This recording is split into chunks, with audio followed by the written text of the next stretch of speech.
बिस्मिल्लाहिर्रहमानिर्रहीम। अस्सलाम वालेकुम। कैसे हैं? उम्मीद करता हूं कि आप सब खैरियत से होंगे, ठीक ठाक होंगे। मैं हूं आपका दोस्त रबनवाज बलोच। आप देख रहे हैं इस्लामिक बलोच यूट्यूब चैनल।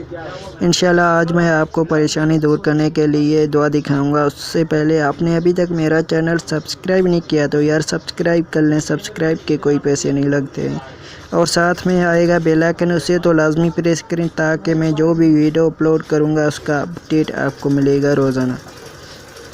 तो चलिए मैं आपको दुआ दिखाता हूँ।